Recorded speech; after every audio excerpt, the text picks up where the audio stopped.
एक छोटे से गांव के कच्चे घर में एक बूढ़ा बाप और एक बूढ़ी माँ रहते थे। उनकी जिंदगी गुर्बत में गुजरती थी। दीवारें टूटी हुई, छत पुराने टेंट की और घर में सामान न होने के बराबर। कई दिन ऐसे आते जब चूल्हा ठंडा रहता और वो सिर्फ पानी पीकर सो जाते, मगर उनके पास एक सहारा था, उनका बेटा और उसकी नेक सीरत बीवी। बेटा दिन भर मजदूरी करता, कभी ईंटें उठाता, कभी खेतों में काम करता, मगर शाम को जब घर लौटता तो सबसे पहले अपने बूढ़े बाप के पास बैठता, उनके पांव दबाता और कहता, अब्बा जी आप फिक्र न करें, अल्लाह बेहतर करेगा। बहू भी किसी फरिश्ते से कम न थी। वो अपनी सास का ख्याल अपनी माँ से भी बढ़कर रखती, उनके बाल संवारती, खाना बनाती और हर वक्त उनकी खिदमत में लगी रहती। एक दिन हालात बहुत खराब हो गए, घर में एक दाना भी न बचा।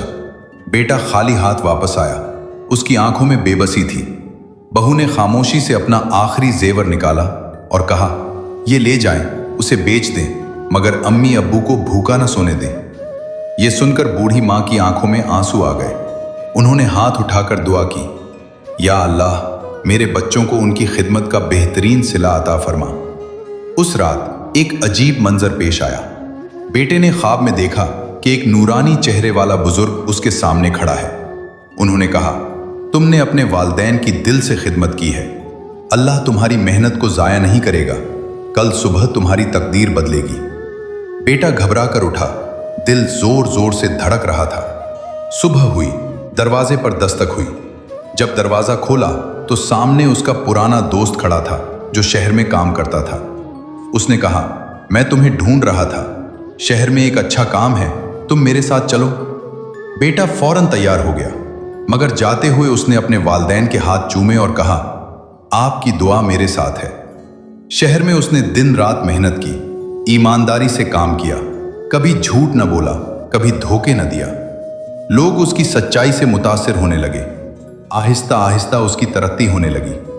कुछ ही सालों में वही गरीब मजदूर एक कामयाब इंसान बन गया।